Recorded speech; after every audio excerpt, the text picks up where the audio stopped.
Vamos a hacer una oración, hermanos. Vamos a pedirle al Señor que Él nos bendiga en esta noche, que podamos ser edificados con su palabra. Padre bendito, Señor amado, te damos gracias en esta noche porque nos tienes ocupados en tus asuntos. Gracias, Señor, porque tú eres bueno, porque para siempre es tu misericordia, Señor. Te pedimos, Dios mío, que a través de tu palabra podamos reflexionar, podamos, Dios mío, obtener alguna enseñanza acerca de tu palabra, que tú nos hables, que tú nos ministres, que tu Espíritu Santo se mueva en medio de nosotros, que Él nos dé las ideas, nos dé las palabras, respalde el mensaje que se ha preparado, que tu Espíritu Santo también, Señor, prepare nuestras mentes, nuestros corazones, y que podamos, Dios mío, estar atentos y abiertos a lo que tú nos quieras comunicar, Padre bendito. Tú eres un Dios bueno. Sabemos, Señor, que escuchas nuestras oraciones, que estás atento a nuestras necesidades. Te pedimos, Dios mío, que tú obres en cada hogar representado, en cada uno de nosotros, Señor, que tú te muevas y que traigas bendición a nuestras vidas, porque tú sabes que te necesitamos, Dios mío. Ayúdanos en esta noche, Padre. Permite que cada uno de mis hermanos esté ya atento y esté con el deseo de escuchar de tu palabra. Manifiéstate, Señor, en cada vida, en cada corazón, en cada circunstancia. Muévete en medio de tu iglesia, Señor, y obra misericordia para con ella. Te lo pedimos, te lo rogamos, en el nombre de tu amado Jesucristo, a quien damos la honra y la gloria por siempre, Señor. Amén. El título que pusimos se encuentra en Jeremías 29, en el versículo 11, dice así la palabra: porque yo sé los pensamientos que tengo acerca de vosotros, dice Jehová, pensamientos de paz y no de mal, para daros el fin que esperáis. Cuando pensamos en el contexto en el que están escritas estas palabras, vemos al Dios de misericordia dirigiéndose a su pueblo, en este caso Judá, y a través del profeta Jeremías. Pero no es solo con Judá, sino con Israel. Veíamos que ya el pueblo, el reino estaba dividido: reino del norte y reino del sur. Reino del norte Israel, reino del sur Judá. Y se está dirigiendo en el contexto a Judá, pero eso vamos a ver más adelante en otros versículos, que incluye también a Israel. Decíamos que todos los pecados que había cometido Judá, específicamente adulterio espiritual, idolatría, se inclinaron a la adoración idolátrica, pero en extremo. Me gustaría que usted, cuando tenga tiempo, lea el siguiente libro que sigue de Jeremías, que es del profeta Ezequiel. Ahí en Ezequiel todavía está la evidencia más cruda de la idolatría, para que se dé una idea de lo enojado que estaba Dios con todo derecho.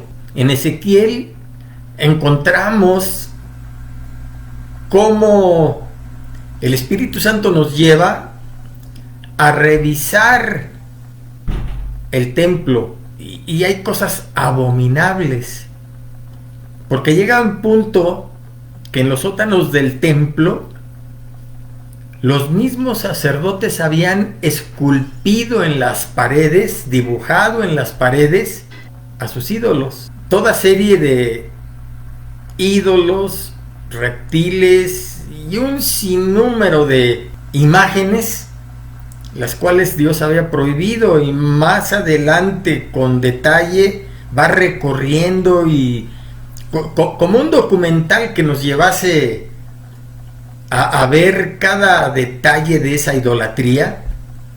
El Espíritu Santo a través de su palabra nos va llevando a través de Ezequiel, cómo se le aparecen a Ezequiel querubines, seres celestiales, pero lo más impactante es cuando va y ve incluso cómo los sacerdotes salen y adoran tanto a esas imágenes, salen y adoran al sol.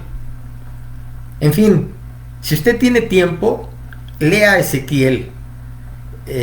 Es impactante. A mí me impresionó cuando da todo ese tipo de detalles. De ahí el enojo de Dios para con su pueblo y la disciplina que tiene de permitir que fuesen llevados cautivos. Bueno, pero aparte de todo esto, lo impresionante es cómo Dios tiene misericordia de su pueblo a pesar de la infidelidad, de la idolatría, de la falla que tuvo su pueblo para con él. Dios tiene una misericordia, una gracia para su pueblo, y lo manifiesta precisamente en estos versículos. A partir del 10 dice: porque así dijo Jehová, cuando en Babilonia se cumplan los 70 años, yo os visitaré y despertaré sobre vosotros mi buena palabra para haceros volver a este lugar. Porque yo sé los pensamientos que tengo acerca de vosotros, dice Jehová, pensamientos de paz y no de mal, para daros el fin que esperáis. Entonces me invocaréis y vendréis y oraréis a mí, y yo os oiré. Y me buscaréis y me hallaréis, porque me buscaréis de todo vuestro corazón. Y seré hallado por vosotros, dice Jehová, y haré volver vuestra cautividad, y os reuniré de todas las naciones y de todos los lugares a donde os arrojé, dice Jehová, y os haré volver al lugar de donde os hice llevar. Os reuniré de todas las naciones. Ahí está incluido el reino del norte de Israel, porque estamos hablando en el contexto del cautiverio babilónico del reino del sur, Judá. Pero cuando Dios habla y manifiesta su misericordia, porque yo sé los pensamientos que tenga acerca de vosotros, pensamientos de paz, no de mal, está incluyendo, dice, yo os haré volver de todas las naciones. Va a traer también a muchos de Israel de resultado de la diáspora, de la dispersión entre todas las naciones. Pero de ahí, dice, los voy a hacer volver. En el versículo 30 inicia, en el versículo 1, dice: palabras de Jehová que vino a Jeremías diciendo, así habló Jehová, Dios de Israel, diciendo, escribe en un libro todas las palabras que te he hablado, porque he aquí vienen días, dice Jehová, en que haré volver a los cautivos de mi pueblo Israel y Judá, ha dicho Jehová, y los traeré a la tierra que di a sus padres, y la disfrutarán. Sí, Dios disciplina y castiga a los que ha tomado por hijos, pero no los deja de amar.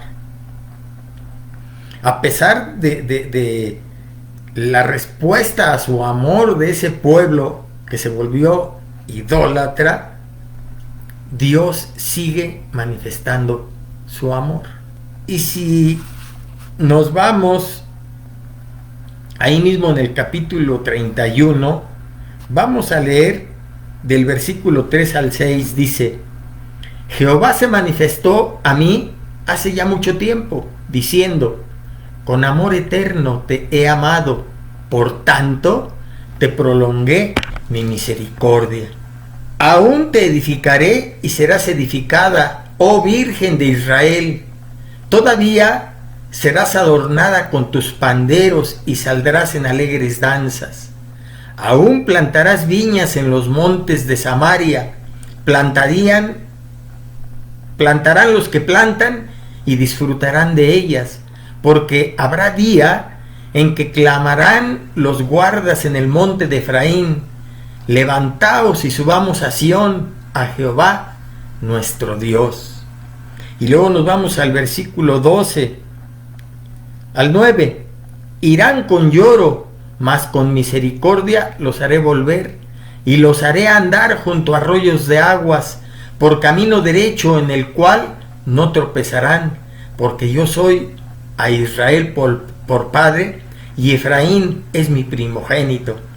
Y luego el 12, y vendrán con gritos de gozo en lo alto de Sión, y correrán al bien de Jehová, al pan, al vino, al aceite, y al ganado de las ovejas y de las vacas, y su alma será como huerto de riego, y nunca más tendrán dolor.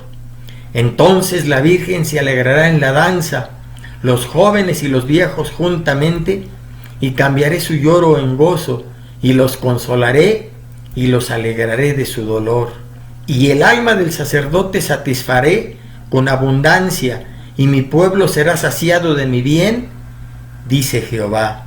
Si ustedes ven cómo empieza el versículo, es el 4. Aún te edificaré y serás edificada, oh Virgen de Israel. ¿Entendemos la intención de Dios? A pesar de que les habla duro, a pesar de que con Jeremías dice: no les puedo quitar la disciplina, porque ustedes me fueron infieles, porque ustedes cometieron adulterio. Es más, si usted tiene tiempo, lea el libro del profeta Oseas. Ahí está otro ejemplo duro de lo que le dice Dios a Oseas que haga.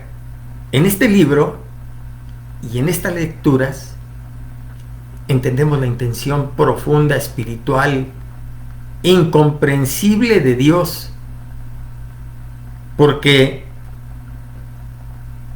Dios disciplina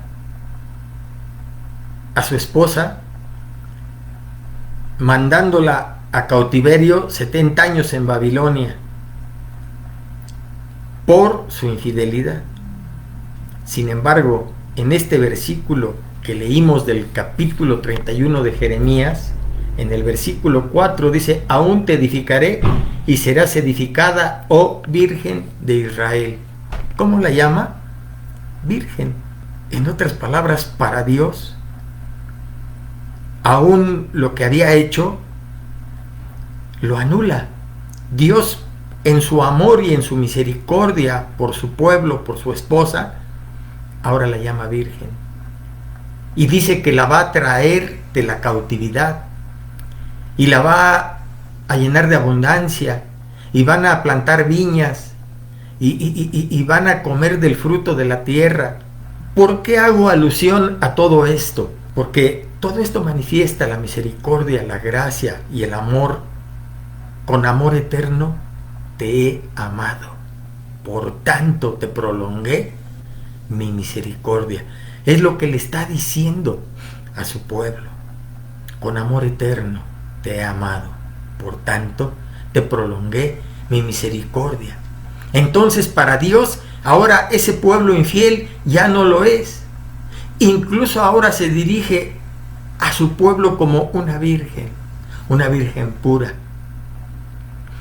Y decía que si usted tiene tiempo de ver el libro de Oseas, Dios le dice a Oseas: ve y contrata a una ramera y cásate con ella y ten hijos de fornicación con ella.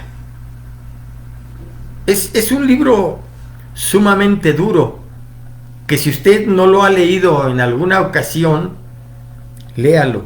Es duro para un profeta que tiene relación y contacto con un Dios santo, con un Dios puro, ir y tener hijos de fornicación con una ramera. Pero esto tan duro, tan dramático y tan especial, imagínese, el profeta tenía que obedecer a Dios en todo lo que le mandaba. Y Oseas va, contrata a una ramera, se casa con ella y tiene hijos de fornicación con ella. Dirá usted, ¿Dios nos estaba fijando en los sentimientos de Oseas? Un hombre santo, escogido, llamado con una misión específica, especial. Un profeta no es cualquier persona. Sin embargo, Dios le manda que cometa fornicación con una persona pecadora. Es duro el mensaje, pero al final, cuando unimos el trato de Dios con Judá a través de Jeremías, todo lo que leímos, la imagen de Oseas con lo que Dios le manda hacer, y lo tuvo que hacer de manera personal. Se casó, contrató esa ramera, tuvo relaciones y hijos fruto de su relación con ella. Pero fíjese lo más tremendo. En esa imagen de Oseas, Dios se está personificando en Oseas. Y esa ramera está significando a su pueblo. Con amor eterno te he amado, por tanto, yo te prolongué mi misericordia. Eso fue lo que hizo Dios con Israel. Eso fue lo que hizo Dios con Judá. La amó con amor eterno. Y no importa que haya traicionado, que haya sido infiel con los ídolos, adulterado espiritualmente, porque cambió al Dios único y verdadero por los ídolos.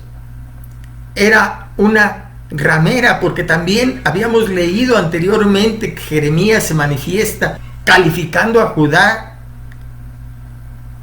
como una dromedaria del desierto, como una mujer infiel, como una ramera que está esperando a los hombres en el camino. Esa es la ramera con la que Oseas se casa. Esa es la ramera con la que Dios se casa. Y hay, producto de esa relación, frutos. Es tremendo. Pero ese es al Dios que adoramos.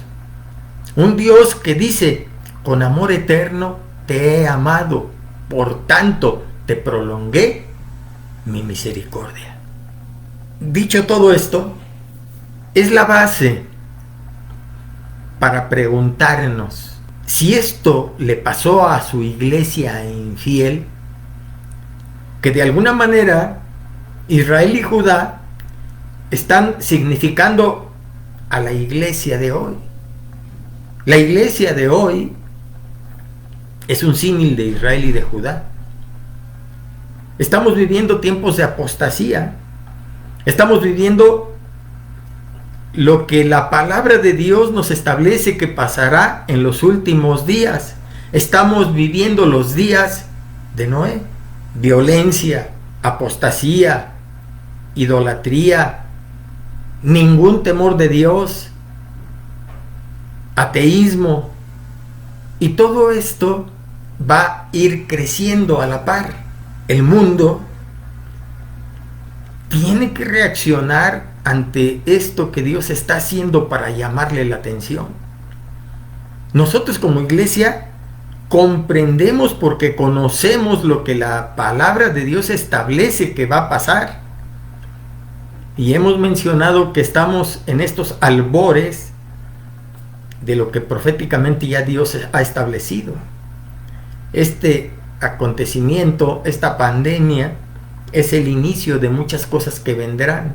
Pero el detalle de hacer relevante esto que sucede en Jeremías acerca del de los pensamientos que tiene Dios para Israel, que tiene Dios para, en este momento, su iglesia, porque mencionamos que somos tipo de Israel y de Judá. La iglesia es tipo de Israel y de Judá, y que mantenemos esa relación con Dios.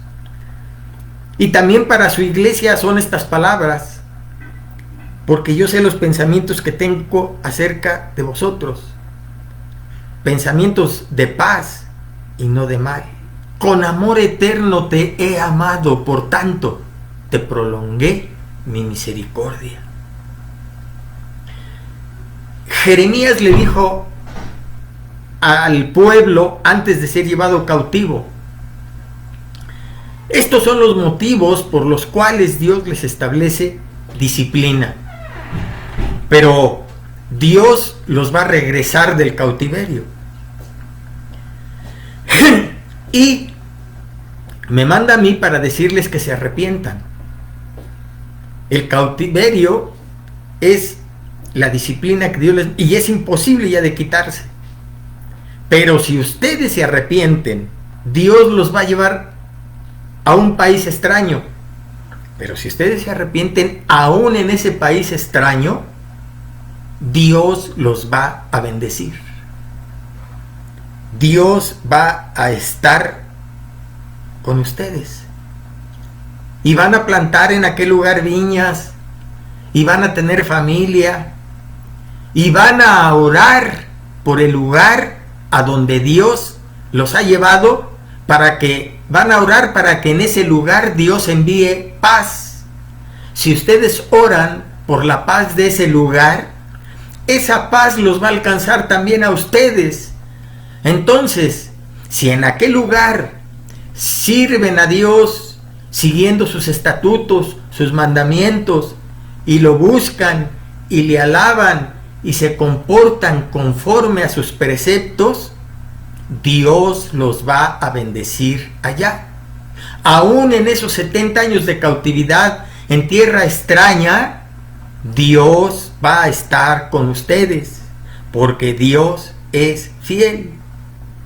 Y Dios pide de ustedes que le busquen, que sean fieles a sus mandamientos, a sus preceptos, que olviden a todos sus dioses y busquen a Jehová de todo su corazón, y Él los va a bendecir aún allá. Y pasado el tiempo de la disciplina, Dios los va a regresar a Israel, y van a poder disfrutar de su tierra, y van a sembrar viñas, y van a disfrutar de las provisiones y de la bendición de Dios. Esa fue la promesa. ¿Qué quiero decir con todo esto? ¿Qué hay para su iglesia en todo ese contexto que parece muy particular y de aquellos tiempos? Dios también va a actuar en medio de su pueblo en estos tiempos. Lo que quiere transmitirnos Dios es que así como Él estuvo con ese pueblo infiel, por ese amor eterno, ya no lo ve como una ramera, ya no la ve como una mujer infiel. Por ese amor eterno, ahora la menciona como una virgen. Entonces la virgen se alegrará en la danza, los jóvenes y viejos juntamente. Dios trae a su pueblo y la llama una virgen. Él la ha purificado. A sus ojos es como una virgen desposada. La fidelidad de Dios para con su iglesia también es de esa manera. Esta pandemia inicia el obrar de Dios hacia adelante con todo lo que ya en su palabra está profetizado. No sabemos cuánto tiempo. Y la llamada de atención es para que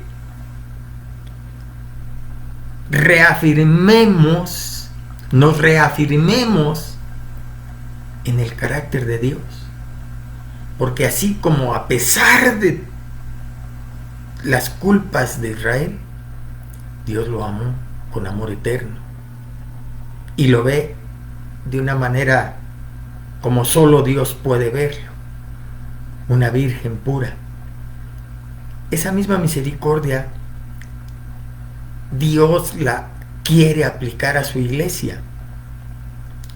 Lo menciono porque, sobre todo, las nuevas generaciones, otra vez niños, adolescentes y jóvenes, son los que van a enfrentar todo esto que se viene hacia adelante. No es como Jeremías le predicaba a Judá. El castigo y la disciplina es imposible de quitarse, se tiene que llevar a cabo. Las nuevas generaciones, ¿cuál es su futuro? ¿Qué ven a lo lejos ellos en su futuro? Un mundo que va hacia el desastre, un mundo que va camino hacia el ateísmo, hacia el humanismo, un mundo que se está preparando para ser educado, alineado al ecumenismo, que es la plataforma del anticristo. Hacia allá vamos. ¿Qué esperanza le podemos dar a las nuevas generaciones acerca de su futuro?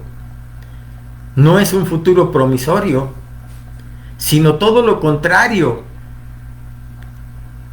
Estamos viviendo los tiempos de Noé y vienen todavía cosas peores. A través de la historia de la humanidad, años atrás, han pasado conflictos que han, como esta pandemia, afectado a todos los países del mundo. La Primera Guerra Mundial, la Segunda Guerra Mundial, las guerras regionales han traído como resultado una falta de esperanza, una rebeldía natural en los jóvenes. En los siglos pasados todavía había varios imperios que de manera arbitraria se repartieron los países del mundo, sobre todo el África Negra, las islas asiáticas. Hubo una repartición entre los imperios dominantes de ese tiempo: Inglaterra, Francia, Holanda, Bélgica, sobre todo los países europeos. Se repartieron el mundo, expandieron sus mercados, buscando ganancias, buscando que los productos que ellos generaban y producían tuvieran mercado,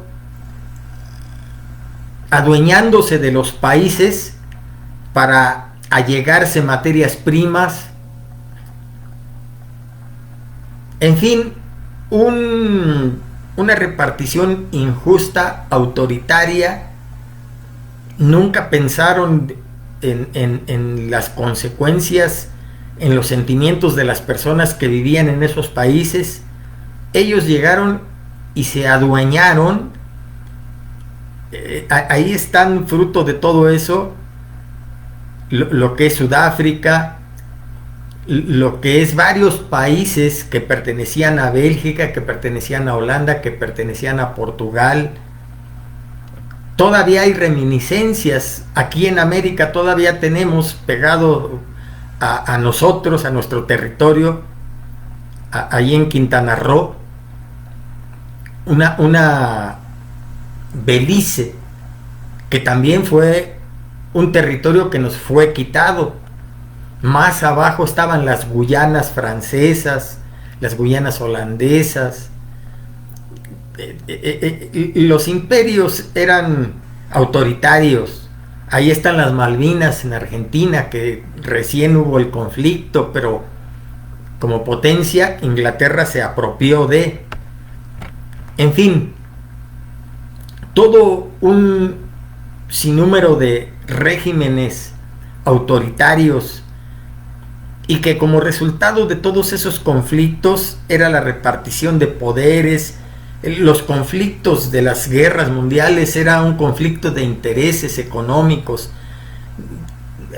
A los grupos de poder no les importan los sentimientos y el sufrimiento de los países a donde ellos ponen su gota de autoritarismo y de injusticia.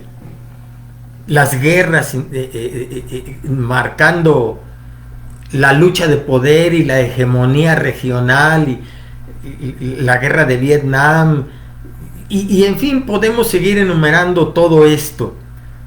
Como resultado de eso, hubo generaciones fruto de la Primera Guerra Mundial, hubo generaciones fruto posterior a la Segunda Guerra Mundial, hubo generaciones que se levantaban en contra de lo que ellos consideraban injusticia, en contra del estatus económico, cultural, social, que fruto de todos estos conflictos entre potencias, entre imperios, entre regímenes económicos, capitalismo, socialismo, han dado como resultado que la juventud reaccione. Lo menciono porque decía yo, las nuevas generaciones tienen delante de sí un futuro nada promisorio. El peligro es que haya que empiece a nacer en ellas desesperanza. Si usted ve, hay reacciones naturales en cada una de estas épocas que menciono. Se ha levantado la juventud alzando la voz en contra del estatus de su tiempo, de las injusticias, del dominio, del dominio de la cultura, de los valores que los adultos imponen. Si no, fíjese usted ¿qué le estamos dejando a las nuevas generaciones como mundo? Si usted ve, por eso las nuevas generaciones son más conscientes, son más ecológicas, cuidan más el medio ambiente, tratan de cuidar más a los animales, y eso como resultado de que el mundo que se les está heredando, el mundo que se les está dejando, está deteriorado en todos estos aspectos. Y ellos van a tener que asumir y en su tiempo van a vivir con los resultados de todas estas actuaciones, ambición, de inconsciencia, de todo lo que los adultos han dejado. La ambición trae depredación de la naturaleza, trae violencia, trae injusticia, trae corrupción. Todo esto es lo que les estamos dejando. Y estas nuevas generaciones tienen que tener una reacción ante todo eso. En los años 60, cuando había los conflictos en Vietnam, se levantó a nivel mundial un movimiento social de jóvenes que protestaban en contra de todo eso que ellos consideraban injusto. Pero también hubo, a la par de jóvenes conscientes, de ahí nacen las canciones de protesta, de ahí nacen las conductas hippies en contra del orden establecido, del dominio de la cultura que se tenían por los adultos, de las injusticias que ellos consideraban. Y si bien hubo una porción de jóvenes un tanto conscientes o que hacían conciencia de esa situación, fruto de ello viene la canción de protesta en contra de todos esos que ellos consideraban injusto, inadecuado, impositivo, etcétera. Pero también hubo una porción de jóvenes que, fruto de todo esto, se inclinaron hacia la inmoralidad. Fue la época del llamado amor libre, del amor y paz, pero de una conjugación de cosas válidas y de cosas condenables, ¿no? Porque de ahí también surgió toda la decadencia moral abierta que los jóvenes tenían. Después de la Segunda Guerra Mundial, por ejemplo, en Europa, muchos jóvenes la población juvenil también fue diezmada, pero de los que quedaron o de los que nacieron posterior a la posguerra, al examinar cuál era la situación, muchos decían, bueno, ¿cuál es el sentido? ¿Cuál es el propósito de la vida? Si todo se encamina a estas luchas de poder, a estas injusticias y esta ambición y este conflicto entre países por posesiones, por supremacía, por poder, por dominio, dominio de todo tipo, social, cultural, económico, todas las injusticias que se dan, ¿qué sentido tiene la vida? Y muchos de ellos decían, como dice la Escritura, comamos y bebamos, que mañana moriremos, y adoptaron tal vez esa filosofía de vida, y decían, ¿de qué sirve que nos preocupemos por las cosas que los adultos quieren que nos preocupemos si la vida es tan breve y en cualquier momento surgen conflictos y viene la muerte, viene el sufrimiento, viene la carencia, viene el sinsentido de la vida que los mismos adultos nos heredan como jóvenes? Entonces vamos a disfrutar de las drogas, del sexo, vamos a hacer lo que se nos pegue la gana, comamos y bebamos, que mañana moriremos. Y perdieron la brújula y perdieron el sentido o el propósito de vida. No que se justifique esto que hicieron, ¿verdad? Pero lamentablemente los adultos les hemos dejado un mal antecedente. Entonces de ahí surgió en determinado tiempo el existencialismo como filosofía, el nihilismo, que significa la nada, la falta de interés por todo, y aunado a el ateísmo que surgió con el existencialismo, las teorías de la evolución, total, todo una mezcla de situaciones y cosas que la juventud iba a la deriva. De ahí nace el llamado rebelde sin causa, que es un contrasentido, porque no existe rebelde sin causa. Más bien existe la rebeldía porque hay una causa que la origina. No hay rebelde sin causa. Pero a partir de todo eso que el mundo vivía, la reacción de los jóvenes era esa. Ahora yo me pregunto, ¿qué hay de estas nuevas generaciones que enfrentan un futuro desalentador? Vamos a ser como Jeremías profetizándoles lo que viene más adelante, que no es nada promisorio. ¿Cómo va a reaccionar la juventud ahora? Es labor de la iglesia sembrar en estas nuevas generaciones palabras de esperanza. Claro, también para nosotros como adultos, porque hacia adelante vamos a ver. Ahora, todo esto no se va a venir como una avalancha instantánea, no. Los acontecimientos se van a ir dando. La humanidad va a avanzar como está ahorita avanzando. La ciencia aumentará. Seguro van a encontrar más adelante ya la vacuna para esta pandemia. ¿Que vienen pandemias peores más adelante? Posiblemente. Pero vamos a tener tiempos de aparente paz y tranquilidad y recuperación. Y aunado a esto, innegablemente que va a haber cambios. Ya hay cambios en la filosofía humanista de cómo nos vemos como humanidad, como habitantes que compartimos una misma casa, que es el planeta.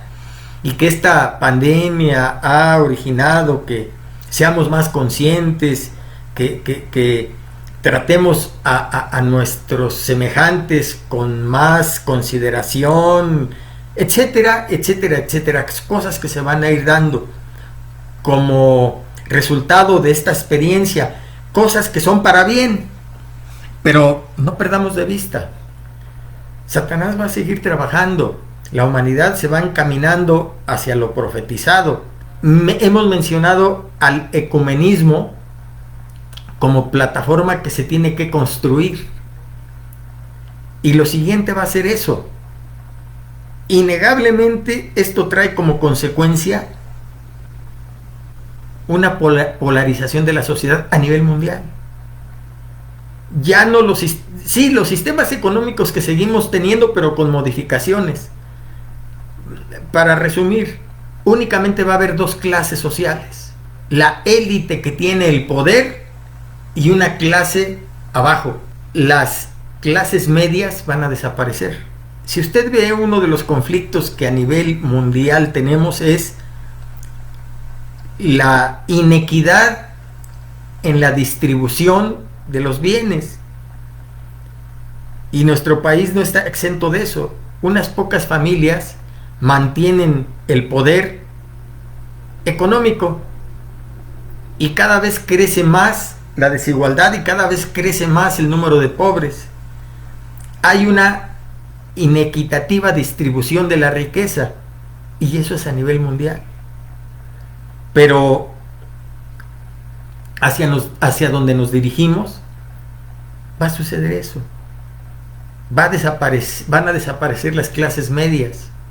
Solamente va a haber dos clases: las élites que tienen el poder, y luego todos los demás vamos a formar una clase más común y homogénea. Así va a ser, hacia allá va dirigido. ¿Cómo se va a dar? No lo sabemos, pero en medio de todo eso, ¿cómo van a reaccionar las nuevas generaciones? Con canciones de protesta, con rebeldía, con desesperanza. Cuando vean que no hay aparentemente nada que los estimule a tener propósitos en su vida, por eso comamos y bebamos que mañana moriremos. Ese es el peligro, de que los jóvenes caigan en la desesperanza. El índice de suicidios a nivel juvenil cada día aumenta. Pero bueno, nosotros volteemos y dirijámonos a los jóvenes de nuestra iglesia. ¿Qué les vamos a enseñar? ¿Qué les vamos a enseñar? Lo que leíamos. Que nosotros debemos enfatizar el carácter de Dios. Un Dios que nos transmite sus pensamientos, que tiene acerca de nosotros pensamientos de paz y no de mal. Y un amor eterno con el que nos ha amado y que por tanto nos prolonga su misericordia. Su iglesia somos su pueblo, a quien Él ama, a quien Él prolonga su misericordia.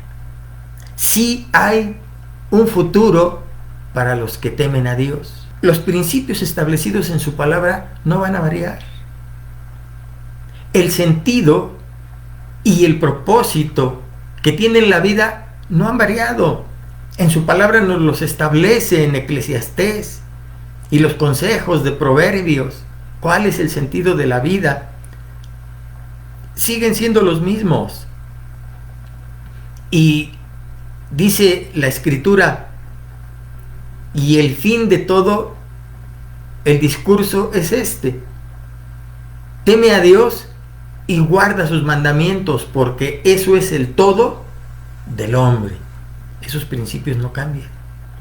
Siguen siendo los mismos en los tiempos de Salomón, siguen siendo los mismos en los tiempos de la iglesia primitiva, siguen siendo los mismos de la Primera Guerra Mundial y después de la Segunda Guerra Mundial, para toda la humanidad que estaba en esos tiempos, esos propósitos siguen permaneciendo. ¿Qué les podemos decir a los jóvenes en estos tiempos? Sí, vienen tiempos difíciles, vienen tiempos complejos, se van a ir dando poco a poco, pero no hay cambio, hacia allá nos dirigimos. Pero no son los únicos ustedes que están en ese estatus de desesperanza. En los tiempos de la iglesia primitiva había jóvenes como ustedes, había adultos como nosotros, que enfrentaron un futuro incierto, que enfrentaron persecución, que fueron muertos por su fe, que murieron en el Coliseo Romano, que murieron prendidos para alumbrar las noches oscuras con sus cuerpos, como teas. Y aquellos jóvenes también se preguntaban cuál es el sentido de la vida y hacia dónde nos dirigimos. Y lo sorprendente es que la palabra de Dios, lo que tenían en ese momento y que fue escrita también en ese tiempo, pero lo que tenían, las enseñanzas orales de los apóstoles todavía, o de los padres de la iglesia primitiva, que anduvieron con los apóstoles y que esos apóstoles anduvieron con Cristo, esas enseñanzas y esas experiencias que ellos les transmitieron, los alentaron. Hubo episodios en los que muchos adultos se unieron y ellos tomaron la iniciativa y se presentaron ante el Imperio Romano para entregarse como cristianos porque eran perseguidos, para ser llevados y ser muertos como mártires. Ellos mismos pidieron ser llevados para ser ejecutados como mártires. Era tal su convicción que ellos estaban seguros de que eran seres trascendentes y que inmediatamente se iban a encontrar con su Señor. Los cristianos de la iglesia primitiva se saludaban o se veían, y cuando hacían los cultos en las catacumbas, cuando se despedían, decían: si es que no nos vamos a ver ya más, porque en cualquier momento podían ser apresados y muertos, su saludo era: nos veremos al amanecer. Ellos estaban conscientes, nunca perdieron la esperanza, al contrario, la reafirmaron. En todas las épocas ha habido el llamado remanente, el grupo de fieles que sigue esperando, que sigue confiando en las promesas del Señor y ha ido para adelante, tomado de la mano de Dios. Es lo que les tenemos que enseñar a las nuevas generaciones. Sí, todo eso va a acontecer, pero los principios de Dios están ahí. Y en la medida que nos apropiemos de esos principios, de esas promesas, y que hagamos realidad la palabra en nuestra vida, va a tener sentido el vivirla. Que no nos desanimemos. Tenemos que seguir viviendo nuestra vida. Tenemos que hacerle frente a todo lo que se nos presente más adelante, todo lo que el mundo se vaya dando, se vaya originando como resultado de encaminarse hacia construir la plataforma donde el anticristo va a venir. Se van a dar muchas cosas, pero en medio de todo eso tenemos que afirmarnos en la palabra de Dios y en las promesas. Tenemos que seguir luchando por adquirir nuestra santidad con todo lo que esto implica y luchar contra nosotros mismos, porque el plan de Dios se sigue llevando a cabo en nosotros. El que comenzó en vosotros la obra la perfeccionará hasta el día de Jesucristo. Todo eso lo tenemos que vivir. Tenemos que afrontar, así como esos cristianos en la iglesia primitiva, así como esos cristianos en las diferentes épocas han soportado, han vivido y han seguido adelante. A nosotros nos toca afrontar el tiempo que nos tocó vivir y poner en práctica esos principios en nuestra vida. Dios se ha comprometido a estar con nosotros todos los días hasta el fin del mundo. Y Jesucristo es el mismo ayer, hoy y por siempre. El Dios de Abraham, el Dios de Isaac, el Dios de Jacob, es el mismo que está con nosotros. Y nos da, a través de los ejemplos de estos hombres de Dios, nos da la enseñanza para que entendamos. Abraham fue llamado de en medio de ese pueblo idólatra de Ur de los Caldeos. Ahí Dios se le presentó y le hizo ese llamado. Y le dijo: sal de tu tierra y de tu parentela y ve al lugar que yo te mostraré. Y no le dio más detalles. Vamos a decir así que lo bueno de Abraham fue que él le creyó a Dios y le fue contado por justicia, dice la palabra. Si Dios le hubiera ordenado eso y le hubiera explicado y le hubiera contado a todo lo que iba a enfrentarse, Abraham no sale, porque se dirigió a una tierra llena de hombres malvados, llena de peligros.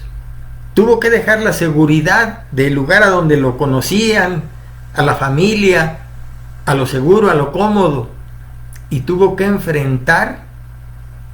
enfrentarse a lo desconocido, a lo peligroso, exponerse a un sinnúmero de situaciones, enfrentar el desierto donde no hay recursos o los recursos son mínimos para sobrevivir, dejar la seguridad y obedecer.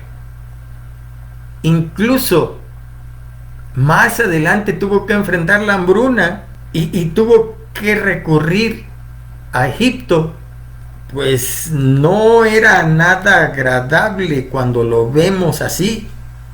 Sin embargo, él confió en Dios y por su fe, por su fidelidad, más adelante Dios lo colmó de bienes. Y aunque enfrentó todo eso, lo más maravilloso es que Dios estuvo con él. Dios lo consideró su amigo. A pesar de todo lo que enfrentó, Dios estuvo con él, porque Abraham estuvo con Dios. Ese mismo esquema es el que se nos presenta. Dios nos está llamando a enfrentar lo que viene, a creerle, a tomarnos de su mano, a creerle que las promesas que Dios dio a Abraham son las mismas que Dios nos da a nosotros. Una tierra prometida. Dice su palabra que estamos camino a Canaán. Estamos atravesando nuestro desierto espiritual. Estamos siendo llevados en nuestro desierto espiritual para ver si somos hallados dignos de entrar a la Canaán celestial. Pero la enseñanza es que a través de ese recorrido en nuestro desierto, la provisión de Dios nunca les faltó. Comieron pan del cielo, tomaron agua de la roca. Dios estaba ahí en el día como una nube que los protegía de las inclemencias del sol y del calor y de ese ambiente. Y en la noche, cuando en el desierto las temperaturas bajan, estaba la columna de fuego. O sea, tenían clima artificial, aire acondicionado, provisión de Dios. Por 40 años vieron el milagro de Dios. Cada mañana se levantaban para recoger su alimento. Los vestidos, los calzados no se terminaban y crecían conforme ellos crecían. En fin, vieron la gloria de Dios. Dios nos está llamando para que veamos su gloria. Dice la palabra, vamos a enfrentar todo eso que viene, pero si estamos tomados de su mano, si estamos luchando por creerle, para tener fe como Abraham, él va a estar fiel. Él va a estar fiel, porque al final estamos siendo entrenados. Todos esos hombres de fe que están mencionados en Hebreos 11, por la fe hicieron grandes cosas, lograron grandes hazañas. Todo ahí lo descrito fue escrito para nosotros. Vamos a enfrentar desafíos, pero si estamos confiando en Dios, si nosotros somos fieles, bueno, es imposible que Dios sea infiel. Dice su palabra que aunque vosotros fueseis infieles, yo permanezco fiel porque yo no puedo negarme a mí mismo. Y está hablando de la experiencia y de la plática que tuvo Dios con Abraham cuando se presentó y juró por él mismo. Es lo mismo que nosotros nos está diciendo. Dice la palabra de Dios que donde abundó el pecado, sobreabundó la gracia. Nosotros vamos a enfrentar todo eso que viene adelante. Poco a poco se va a ir dando. Van a cambiar los sistemas educativos para preparar a las nuevas generaciones. Va a crecer el ateísmo. Va a crecer, va a venir una ola que va a querer, a través del racionalismo y del humanismo, a tratar de deshacer la creencia religiosa, espiritual, como usted le quiera llamar. Va a querer probar con razonamiento que esa idea de Dios o ese Dios que adoran muchas religiones, eso no tiene tanta, no existe ese Dios y no debe tener tanta relevancia como la humanidad le da, porque está hablando de algo que ni siquiera toca ni existe y se duda si lo hay o no. En cambio va a encaminar tanto la ideología como el razonamiento hacia no quitar la religiosidad del hombre, sino encauzarlo a poner su fe en algo que va a ser más terreno, que lo va a observar. La venida del anticristo, bueno, el espíritu del anticristo ya está en el mundo, dice su palabra, dice ahí en Juan. El espíritu del anticristo ya está. Y antes de que la persona del anticristo venga, ese espíritu del anticristo va a preparar todo el ambiente. Va a crecer el ateísmo, el humanismo, el racionalismo. El propósito es desterrar de las nuevas generaciones toda idea de Dios. ¿Entiende por qué Dios habla de Elías y de la labor que llevó a cabo Elías? Porque es Elías y Moisés. Son los dos testigos que van a estar. Bueno, esperemos que ya no estemos, porque va a ser en la tribulación, esos dos testigos. Pero me está entendiendo que el terreno y el contexto en el que se desarrolló Elías tiene que entrar en juego y también prepararse, porque el propósito es desterrar de esta tierra el conocimiento de Dios. Es curioso como en los tiempos de Jeremías, que la gente se creó ídolos. Es parte de la naturaleza caída del hombre. No dudo que empiecen a surgir otro tipo de entes para ser adorado. O sea, no, el hombre es religioso por naturaleza. Hay una parte, la espiritual, que busca una unión con eso trascendente. Por eso la idolatría que Satanás explota, porque esa parte del ser humano tiene que ser alimentada. Somos seres con espíritu, espirituales. Tenemos como necesidad el unirnos a algo superior a nosotros.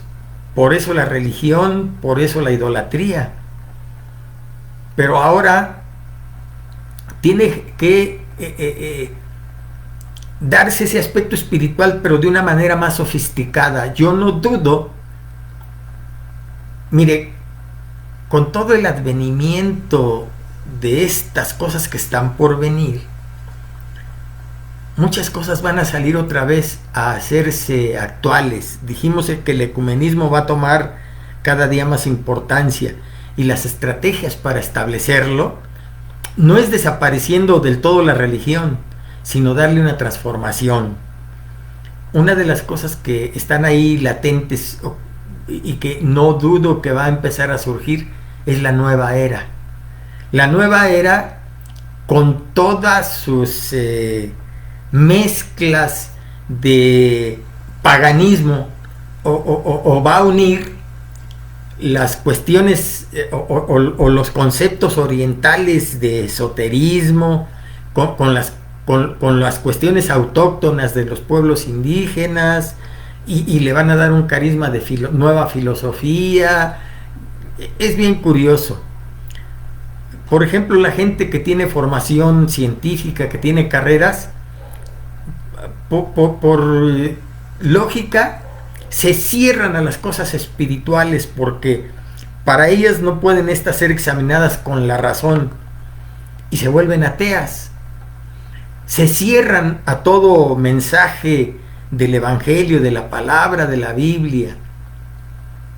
Se cierran a todo ese aspecto espiritual, sobre todo si viene de un Dios vivo y verdadero.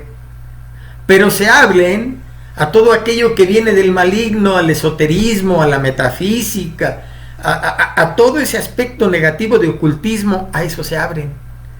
Y yo no dudo que empiece a resurgir todo esto. Les digo, yo siento que vienen tiempos hacia adelante de todo esto, pero no va a ser de golpe. No entremos también en las posturas apocalípticas que están tomando, pero a veces extremas. Todo esto se va a dar poco a poco. Así como dice la Escritura que la apostasía entra a la iglesia encubiertamente, poco a poco, y va tomando dominio, así va a ser todo esto. El propósito del enemigo es destruir toda adoración de Dios en este mundo, como lo hizo en Israel en los tiempos de Elías. Fueron matando a los profetas de Dios, y fueron introduciendo los profetas de Baal y las profetisas de Acera, que fue a los que degolló Elías allí en el arroyo de Cedrón, en el monte Carmelo. Bueno, el propósito del enemigo es el mismo. Va a tratar de desterrar la adoración del verdadero Dios en este mundo. Y es ahora que cobra actualidad lo que decía el profeta Elías al pueblo: ¿por qué claudicáis entre dos pensamientos? Si Jehová es Dios, seguidle, y si Baal es Dios, id en pos de él. Y vamos a tener también estas dos disyuntivas. El mundo va a crear sus filosofías, sus atracciones. Si de por sí hay muchos cristianos que están siendo absorbidos por los intereses del mundo, por eso su palabra dice allí en Juan: no debemos ser atraídos por las cosas del mundo. Dejen encontrarlo para citarlo adecuadamente. Es Primera de Juan 2:15. No améis al mundo ni las cosas que están en el mundo.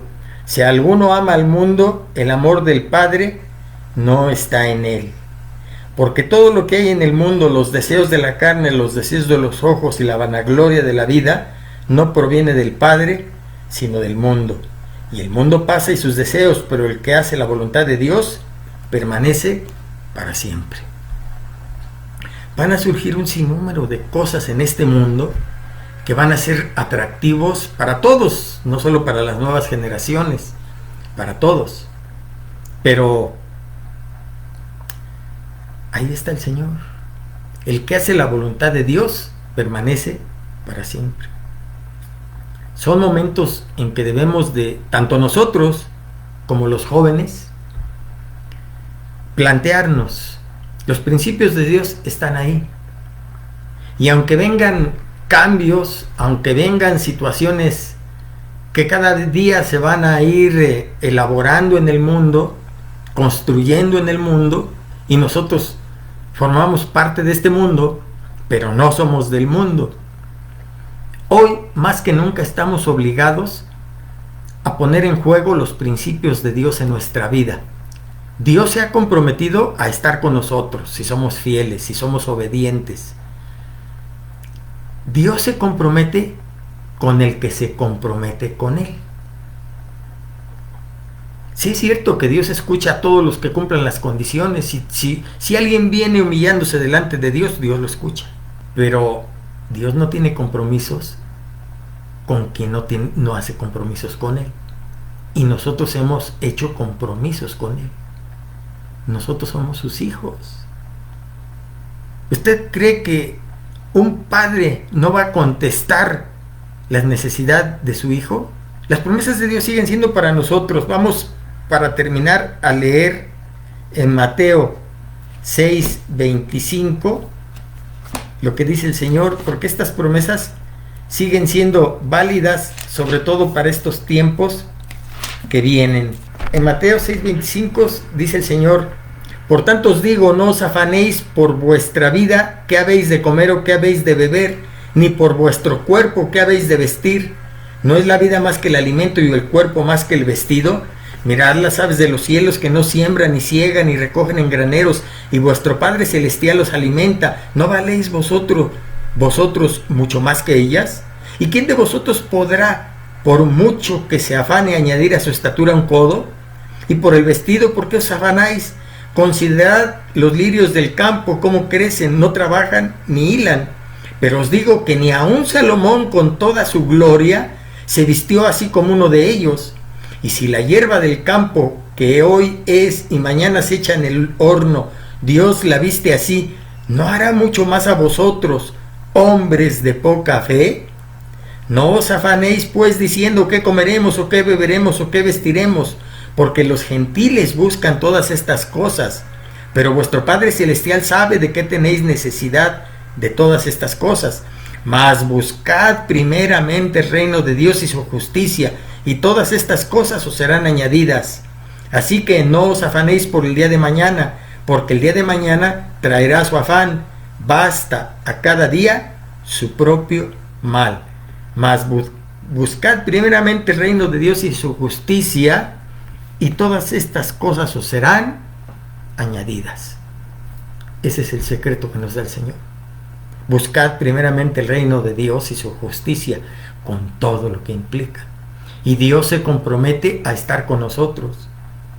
Así como lo estuvo con los perseguidos de la iglesia primitiva, así como lo estuvo con la juventud, con las personas que salieron de la Primera Guerra Mundial, de la Segunda Guerra Mundial, así se compromete Dios a estar con nosotros. No caigamos en la desesperanza, en la falta de sentido y propósito. Todo esto va a venir. ¿Cuándo? No lo sabemos. Pero tenemos que seguir nuestra vida normal. El joven tiene que buscar estudiar, tiene que buscar hacer una carrera, tiene que buscar un trabajo, formar una familia, tener hijos y educarlos, seguir su vida normal. Tenemos que seguir nuestra vida normal.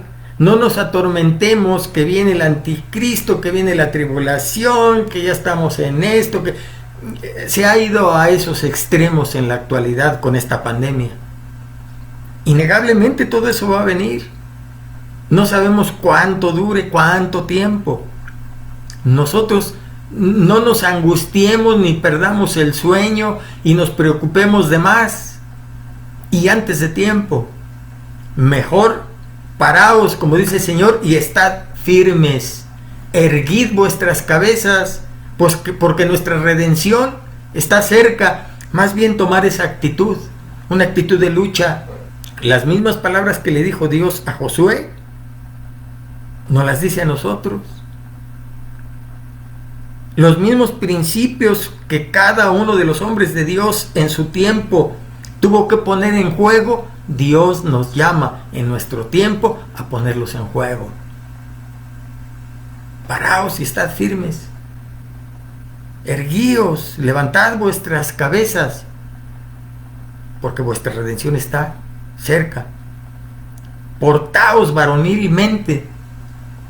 Vamos a enfrentar eso que nos ha tocado vivir, tomados de la mano de Dios, buscando primeramente el reino de Dios y su justicia, porque Dios se ha comprometido a que todas las añadiduras Él nos las daría. Dios está con nosotros. Vamos a seguir sus principios, vamos a seguir esa vida normal, que no nos atormente el futuro, sino que más bien la palabra de Dios y las promesas conquistadas por Cristo en la cruz del Calvario sea nuestro estímulo para ser ahora más fieles, para buscarlo. Buscar siempre cumplirle a Dios, porque si nosotros nos comprometemos, Él está mucho más que comprometido. Él quiere manifestarse a nuestras vidas, pero necesita de nosotros una respuesta. Hacia adelante tenemos una aventura de fe. Tenemos que mantenernos cultivando nuestra fe, porque eso es lo que vence al mundo, nuestra fe. Cuando el Hijo de Dios viniere a esta tierra, hallará fe en la tierra. Y por la maldad, por el aumento de la maldad, el amor de muchos, dice, se enfriará. Tenemos que luchar contra todo eso. Dios está esperando que nosotros nos decidamos y nos afirmemos y empecemos ese camino de fe que emprendió Abraham. Él quiere manifestarse. Él quiere mostrar nuestra fidelidad. El trato de Dios con cada uno de nosotros va a seguir. Él va a formarnos. Así como lo hizo con Jacob, lo va a hacer con nosotros. Y nos vamos a tener que enfrentar a situaciones como lo hizo Jacob. Y llegado el momento tenemos que luchar con el ángel por una bendición, para que Dios nos cambie el nombre, como lo hizo con Jacob. A partir de ese encuentro, Jacob ya no fue el mismo. Dios tuvo que formar a ese engañador, tomarlo y formarlo y quitarle, ponerle a engañador